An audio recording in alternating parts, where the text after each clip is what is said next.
Jika demikian, apakah kelebihan orang Yahudi? Dan apakah gunanya sunat? Banyak sekali, dan di dalam segala hal. Pertama-tama, sebab kepada merekalah dipercayakan firman Allah. Jadi bagaimana jika di antara mereka ada yang tidak setia? Dapatkah ketidaksetiaan itu membatalkan kesetiaan Allah? Sekali-kali tidak. Sebaliknya, Allah adalah benar dan semua manusia pembohong. Seperti ada tertulis, supaya engkau ternyata benar dalam segala firman-Mu dan menang jika engkau dihakimi. Tetapi jika ketidakbenaran kita menunjukkan kebenaran Allah, apakah yang akan kita katakan? Tidak adilkah Allah? Aku berkata sebagai manusia, jika Ia menampakkan murkanya. Sekali-kali tidak. Andai kata demikian, bagaimanakah Allah dapat menghakimi dunia? Tetapi jika kebenaran Allah oleh dustaku semakin melimpah bagi kemuliaannya, mengapa aku masih dihakimi lagi sebagai orang berdosa? Bukankah tidak benar fitnahan orang yang mengatakan bahwa kita berkata, marilah kita berbuat yang jahat, supaya yang baik timbul daripadanya. Orang semacam itu sudah selayaknya mendapat hukuman. Jadi bagaimana? Adakah kita mempunyai kelebihan daripada orang lain? Sama sekali tidak. Sebab di atas telah kita tuduh baik orang Yahudi maupun orang Yunani, bahwa mereka semua ada di bawah kuasa dosa. Seperti ada tertulis, tidak ada yang benar, seorang pun tidak. Tidak ada seorang pun yang berakal budi.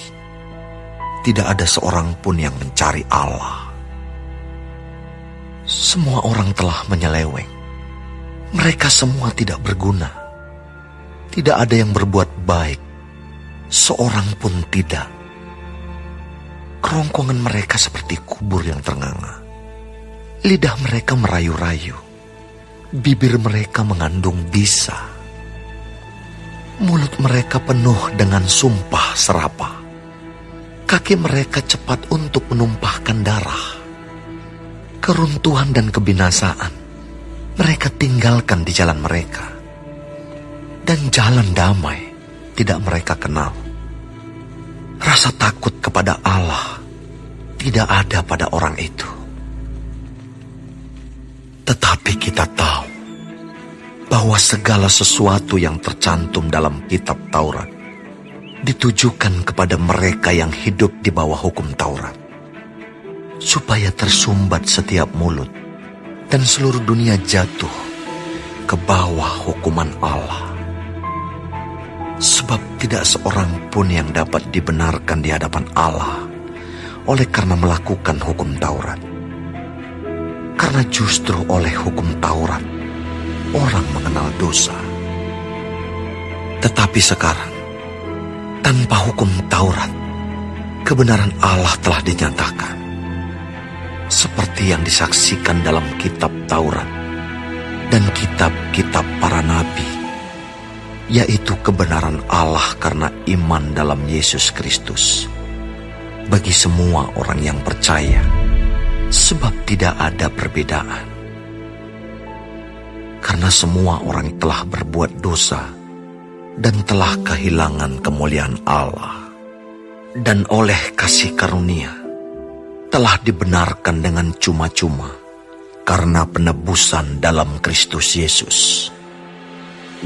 Kristus Yesus telah ditentukan Allah menjadi jalan pendamaian karena iman dalam darahnya. Hal ini dibuatnya untuk menunjukkan keadilannya, karena ia telah membiarkan dosa-dosa yang telah terjadi dahulu pada masa kesabarannya. Maksudnya ialah untuk menunjukkan keadilannya pada masa ini, supaya nyata bahwa ia benar dan juga membenarkan orang yang percaya kepada Yesus. Jika demikian, apakah dasarnya untuk bermegah? Tidak ada. Berdasarkan apa? Berdasarkan perbuatan? Tidak, melainkan berdasarkan iman. Karena kami yakin bahwa manusia dibenarkan karena iman, dan bukan karena ia melakukan hukum Taurat.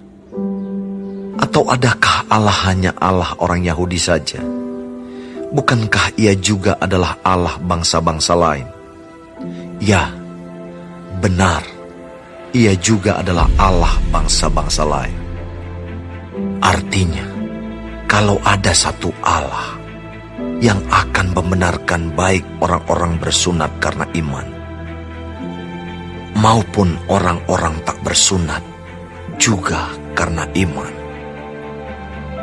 Jika demikian, adakah kami membatalkan hukum Taurat karena iman? Sama sekali tidak. Sebaliknya, kami meneguhkannya.